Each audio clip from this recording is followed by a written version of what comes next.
ગુજરાત લોકસભા 2024ની ચૂંટણીના પરિણામ સ્પષ્ટ થઈ ગયા છે અને ત્યારે બારડોલી લોકસભા સીટ પરથી ભાજપના પ્રભુ વસાવાનો જંગી બહુમતીથી વિજય થયો છે।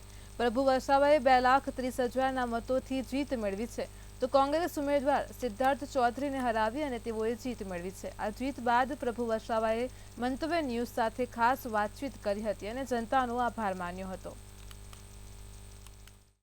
23 બારડોલી લોકસભા પર જેમણે સતત ત્રીજી વાર વિજયની હેડ્રિક લગાવી એટલે કે ત્રીજી વાર જંગી બહુમતીથી વિજય પ્રાપ્ત કર્યો એવા પ્રભુભાઈ વસાવા આજે ફરી એકવાર 2 લાખથી વધુ મતોથી આગળ ચાલી રહ્યા છે અને 100% એમની જીત નક્કી દેખાઈ રહી છે। કોંગ્રેસે આ વખતે આ બેઠક પરથી એક નવો ચહેરો ઉતાર્યો હતો, સિદ્ધાર્થભાઈ ચૌધરી, પરંતુ એ પ્રભુભાઈના કામ સામે, પ્રભુભાઈના વક્તવ્ય સામે અને ભારતીય જનતા પાર્ટી સામે ક્યાંક ને ક્યાંક ટકી ના શક્યા। ત્યારે આવો આપણે પ્રભુભાઈ પાસે જાણવાની કોશિશ કરીએ કે એમને મળેલા જંગી વિજય બદલ એવો શું કહેવા માંગે છે। જી પ્રભુભાઈ, સૌપ્રથમ તો આપને જીતના અભિનંદન, શું કહેશો જનતાને આપ? 23 બારડોલી લોકસભાના સાંસદ તરીકે મારા બારડોલી લોકસભાના કાર્યકર્તાઓએ અને મતદાર ભાઈ બહેનોએ ખૂબ જ મહેનત કરીને મને હેડશીક કરાવીને 2.5 લાખ કરતાં વધારે મતોની લીડ સાથે આજે જીતાડી રહ્યા છે। ત્યારે હું તમામ મતદાર ભાઈઓ બહેનો અને કાર્યકર્તાઓનો આભાર માનું છું અને મારા રાષ્ટ્રીય નેતૃત્વ અને પ્રદેશના નેતૃત્વનો પણ આ તકે આભાર માનું છું। આ જીત બદલ નરેન્દ્ર મોદીજી, CR પાટીલ અને આપના દરેક કાર્યકર્તાઓ શું રણનીતિ કામ લાગીને કયા કામો કામ લાગ્યા કે જનતાએ આટલા બધા વોટ આપને આપ્યા?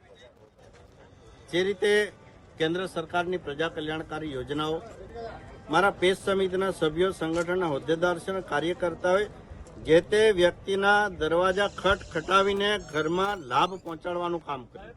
ધરાતલ પર કેન્દ્ર સરકારની યોજનાઓને ઉતારી એનું આ પરિણામ છે અને અહીંયા જે રીતે આ લીડ વધારી છે ત્યારે એમાં પણ આ કાર્યકર્તાઓની જે પેજ સમિતિની જે રચના હતી અને પેજ સમિતિના પ્રણેતા તરીકે જે CR પાટીલ સાહેબે અમને જે માર્ગદર્શન અને પ્રેરણા આપી એના થકી આ કાર્યકર્તાઓએ મહેનત કરી અને આ લીડનું પરિણામ મને દેખાઈ રહ્યું છે। કામરેજ સુરતથી લઈને તો નિઝર મહારાષ્ટ્રની બોર્ડર સુધી આપનો મત વિસ્તાર છે, ત્યારે એના વિકાસ માટે આપની શું પ્રાથમિકતા રહેશે? જે તે વખતે સાંપ્રત સમયની જરૂરિયાત પ્રમાણે સામૂહિકતાના પણ કામો આવતા હોય છે। સરકાર સાથે અને તંત્ર સાથે પણ વારંવાર બેઠકો કરીને વિસ્તારની જરૂરિયાત પ્રમાણે અમે એને ઓપ આપવા માટે પ્રયત્નો કરતા હોય છે।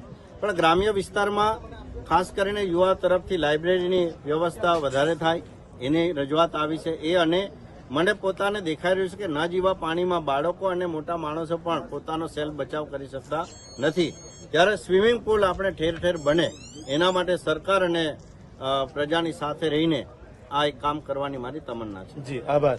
તો આ હતા 23 બારડોલી લોકસભાના જે નવા ચૂંટાયેલા સાંસદ, સતત ત્રીજી વાર ચૂંટાયેલા પ્રભુભાઈ વસાવા, જેમણે ચેનલ સાથે વિશેષ વાતચીતમાં પોતાના વિજય બદલ લોકોનો પણ આભાર માન્યો, શીર્ષ નેતૃત્વનો પણ આભાર માન્યો।